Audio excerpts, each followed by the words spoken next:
a danna mana alama na subscribing wato na jan rubutun nan, sannan za a ƙararrawa ya fito ana a danna shi, a danna all din nan, sannan a danna lakin kuma a yi sharing nashi zuwa ga yan uwa almajirai baki daya. Masha Allah. A'udhu billahi minash shaitanir rajim. Bismillahir rahmanir rahim.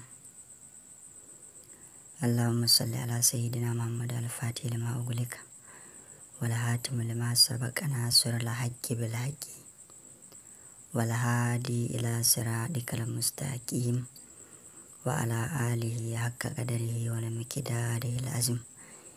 Yan uwa barkanmu da wannan lokaci. Insha Allah ta'ala kwana biyu ba a ji mu ba game da karatun ramli da muke kawowa wa yan uwa da dai gwargwadon iyawanmu. To shine yau muka ce bari mu sake kokari mu kawo bi iznillahi ta'ala. To yau insha Allah za mu kawo hukunci ne akan gano waton inda abu yake, kamar misali a ce jaha ko wani wuri da abu yake ana so a sani. Bi iznillahi ta'ala yanzu misali yanda ake yi shine, idan misali mai tambaya waton mai bincike ya nufi ya san jihar da wani abu ko wani mutum yake, to sai ya bi ɗayan waɗannan hanyoyi guda biyu da za mu bayar yanzu. To insha Allah ta'ala ko duka biyu ya bi ko ɗaya ya bi, to insha Allah zai ga hukuncin daidai abun da abun yake. Yau yanda ake yi, za a kula da waton za ka kula da samuwar waɗannan taurari guda biyu, wato kali, dakili da kuma rayya. Da farko za ka fara neman kali tukunna, idan ba a same shi ba sai a nemi rayya. Idan aka samu ɗaya daga cikin waɗannan taurari a ɓangaren ummahatu, to wannan abu a gabas yake. Idan kuwa aka same su a ɓangaren banatu, to abin a arewa yake. Idan kuma aka same shi a ɓangaren waton hafidatu, abin a yamma yake. Idan kuma a ɓangaren za'idi ne wato saryayyun taurari aka same su, to abin a kudu yake. Idan kuwa ba a samu a ɗayan waɗannan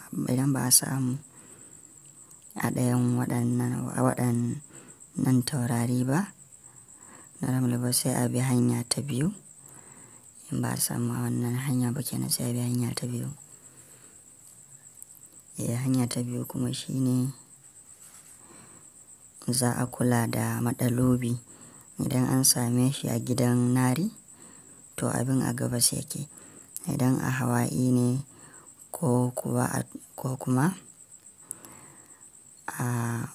idan a hawa'i ne, to abin yana yamma.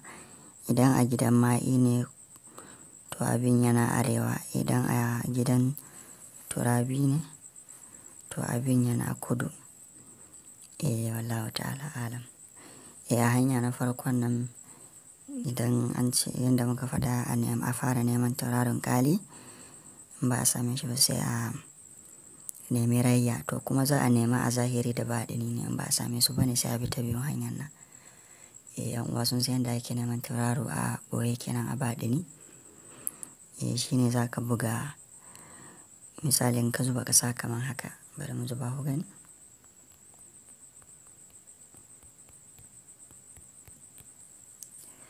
Yauwa yanzu misali mu zuba ƙasa kamar haka, sai mu duba muga ƙasan tukunna ta rantse waton ta yi sidiku, ko kuma mu ce ta yi gaskiya, duka ɗaya ne.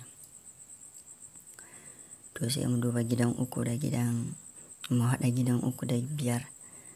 Ka gidan uku humra ne, gidan biyar kuma iskafi. In muka haɗa ɗaya biyu ɗaya, kaga ya ba mu kausaji. Sai mu haɗa 11 da 15. Idan muka haɗa ɗaya biyu ɗaya, kaga shi ma ya ba mu kausaji kenan. To tunda ya bamu kausaji, can ma bamu kausaji, kun ga mun haɗa zai bamu jama'a. To ina jama'a take a wannan ƙasan? Babu ita kenan, kaga ƙasa ba ta yi gaskiya ba, ba ta rantse ba. To sai ka canja ta, amma wannan da yake gwadawa ne bayan mun canja ba. Sai ka canja ta, ka sake tsarkake niyyanka, ka nitsu, ka yi niyya, sannan ka sake binciken ɗin. Sai ka ga tauraron da ya baka, ka gan shi a ƙasan ko a wani gida ka gani, to ƙasan ta rantse. To in ka duba ka ta rantse, to sai ka duba. Yanzu an ce a fara duba tauraron ƙali, in ba a gan shi ba sai a duba rayya. To kaga sai ya zamana a wannan ƙasa mun ga ƙali, wannan misali muke bayarwa, mun ga ƙali, mun ga rayya, kuma kusan a duka wurare huɗun muka gani. Kaga mun ga rayya a Banatu, sannan muka ga ƙali mun ga rayya a Ummahatu, muka ga ƙali a Banatu, sannan kuma muka ga waton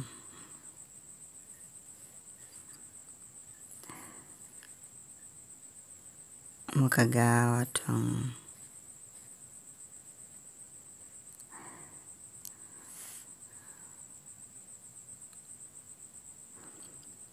muka ga rayya me za a ce a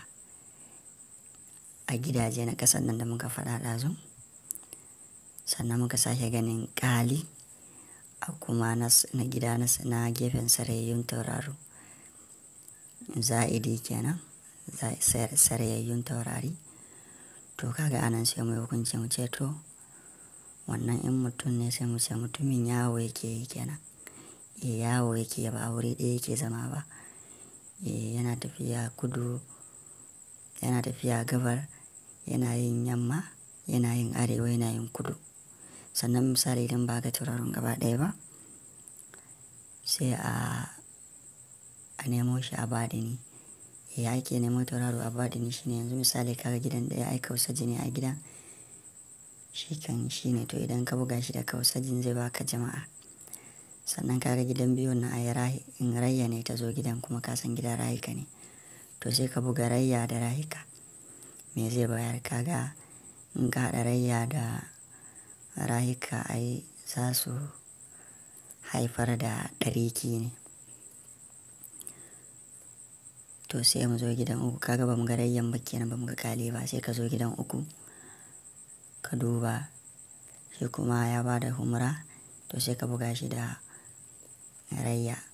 Idan ka buga humra da rayya, kun ga zai ba da biyu biyu, ɗaya ɗaya, nasaratul dakila ne. Kaga babu ƙali ba rayya. Sai mu zo gidan huɗu, sai mu buga bayada da naƙiya. Mun buga bayada da naƙiya, kun ga zai bamu ɗaya biyu biyu ɗaya. Kun ga ya bamu iskafi kenan. Kun ga gefen Banatu ba mu gani ba. Idan misali fa nake bayarwa, an ba ga wayannan a zahiri ba kenan. To haka za a bi a bubbuga da tauraron gidan da wanda ya sauka gidan, za a haɗa a buga a ga me ya bayar. In rayyan ya bayar, to sai ka yi hukunci da gagun da mutum yake. Wallahu ta'ala alam. Masha Allah.